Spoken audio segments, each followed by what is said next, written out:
Hello and welcome to Newscentre with me, Parikshit Luthra. Focus today on Indo-American trade and commerce ties. At the U.S.-India Business Council's India-Idea Summit, we caught up with Myron Brilliant, the Vice President of the U.S. Chambers of Commerce. He stressed on the importance of both nations coming to an agreement on digital standards and cross-border data flows. Brilliant added that all American companies are looking at India as a market which can deliver 7% growth and has a lot of potential in advanced manufacturing capabilities amid geopolitical risks related to China and the Ukraine-Russia war as well. I began by asking him about the road ahead for the India-U.S. trade deal. Let's listen in. We had almost reached a mini trade deal towards the end of the Trump administration. What happened to that? As a chamber, are you still pushing for an India-U.S. FTA? Well, honestly, I'd love to see the United States really back in the game on trade, period. We've been supportive of the U.S. administration's initiative around IPAF, and I think this Indo-Pacific economic framework is one that India and the United States need to work together on. We are obviously critically important is the U.S.-India relationship at large. I think there is an opportunity to make progress, whether it's in the digital space or in advanced manufacturing, dealing with services, dealing with a lot of other issues, ag. How we get there, whether it's piecemeal approach or making progress through ultimately a more comprehensive trade agreement, that's the goal. But short term, let's make progress in these really important areas like digital rules. Let's make sure we're moving on services more generally. And let's make sure we move some of those irritants on both sides. This needs to be a win-win for India and the United States. Too much is on the table, and we need to make progress. Right. When you speak about the priorities, when you speak about digital trade, when you speak about services, exports, what, according to you, should be the near-term priority? You said that this can be addressed as a long-term package or on a piecemeal basis, but what, according to you, should be the immediate priority? Well, that's a very good question. I think there are two areas. First, I think the United States and India need to continue making progress through the Trade Policy Forum, the TPF, and they're going to be another ministerial this fall. And there that's dealing with agriculture and services and innovation agenda, tariffs and non-tariff barriers. That's very important. The second piece, of course, is to really push forward on a digital understanding between the two countries. And that means looking at technical standards. It means looking at cross-border data flows. These are really critical pieces that can be part of a more comprehensive digital trade agreement. And if I were to add a third element, it's making sure the United States and India are partners through the IPAF. There's work to be done, but we have to work bilaterally to make sure that regional initiative also moves forward. Right. The irritants in the relationship that you mentioned that we need to do away with, what would those be? Well, look, this is a time of great geopolitical uncertainty. We know all the reasons for that. We know we're coming still out of the pandemic, and India was hit so hard, as was the United States. Its economy suffered, and I think about all the people who lost their lives in India. Okay, we've come back from that, and India's come back in a very significant way with 7% growth this year. But we have challenges, geopolitical challenges. But India is in a region of instability, but India is not unstable. India is very stable and has strong political leadership. This is a time for India and the United States to put aside some of their irritants, work through those issues, and think in terms of the broader geostrategic significance of building this relationship. That's why working together through the Quad. That's why working together through IPAF. That's why thinking through a more enhanced economic partnership. And I would add to that, just looking at areas like advanced manufacturing.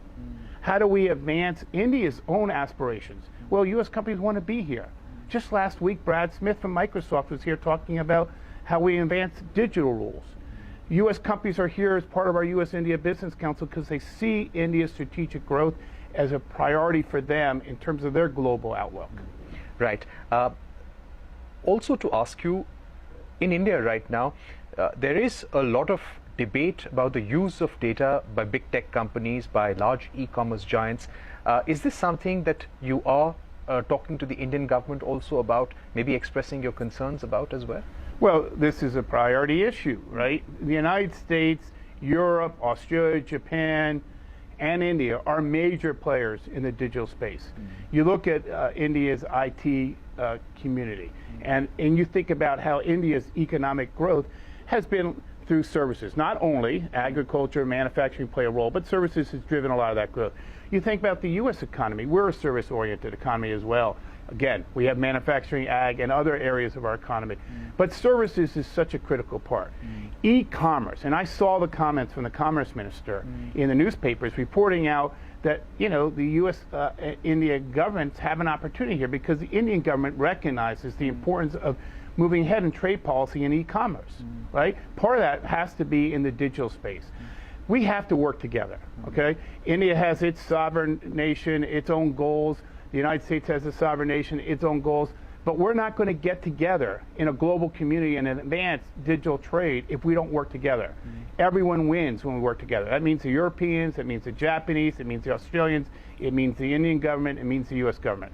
A lot of work to be done, but there is a path forward, and there is down the road, I think, a digital agreement with India and the United States as two critical partners. All right, so you're saying that there has to be consensus on digital trade and how we monitor and approach the use of data. But yes, and how we do it is through advancing the right technical standards and advancing areas like cross-border data flows. This is an ongoing issue to be worked through. But I think if India gets it right, the United States gets it right, if Europe gets it right, and we're working together, that's going to enhance and really magnify global commerce. You already see a great expansion here in India's economy, but beyond just thinking about it from a domestic standpoint, think about it from a global standpoint and how India companies want to go global. And we know that already, right? And so more opportunities not just for large companies, for small and medium-sized enterprises that have to be a vibrant part of India's growing economy, as they are in the United States. Okay. I'd also like to ask you about companies which want to shift base out of China, have a China plus one strategy. How important is the Indian market, and how do you see U.S. companies moving supply chains to India? We've seen Apple moving part of its supply chain to India for manufacturing its iPhone. Do you see more companies following suit? Well, I think all companies are looking at the geopolitical risks associated with China and Taiwan. The flare-up there has caused some companies to think about rethinking their policies. And of course, China's policies around data and other areas has also caused U.S. companies to rethink it. It's not just U.S. companies, European companies and others as well. No question, also the conflict in Russia has also, 1,000 U.S. companies have pulled out of the Russian market. So they're looking for alternative markets. Where can you find growth at 7%? Where can you see a growing digital economy? Where can you see advanced manufacturing capabilities? India is that potential place. There are things that India is doing right now with its agenda that is making it more attractive. There's still work to be done in this country, and I think the Indian government understands that and is trying to do that. But I think the potential for more companies to diversify away from, say, China into markets like India is available. But India has such an advantage with high-skilled labor. Think about the engineers coming out of this country, the software developers. There's a lot here to be attracted to, and I think U.S. companies are taking a look at it. We hope we can deal with some of the draconian rules of trade and some other areas of concern. We want to be a partner to India. We're not telling India what to do. We're trying to encourage there to be an ecosystem that allows U.S. companies to make the investments. And by the way, those investments mean hiring Indian people. And you know what U.S. companies do. They hire India people and they pay them good money. And by the way, that's called smart business. And so I'm very excited by the future of India, and I'm excited by the future of U.S. investment in India. Right. So some of those market access barriers, the draconian rules that you spoke about, which are some of those reforms that are needed, some issues that you see which really come in the way of doing business with India? Well, I mean, we talk about the ease of doing business. There's still too much red tape in the market, right? There are still questions about the future of the health sector. There's still work to be done around data protection. There are areas of India. By the way, our country has rules that we don't always like. The U.S. Chamber is the largest business organization, not just in the United States, but globally. And I can assure you, we're telling our own government, where's our trade policy, right?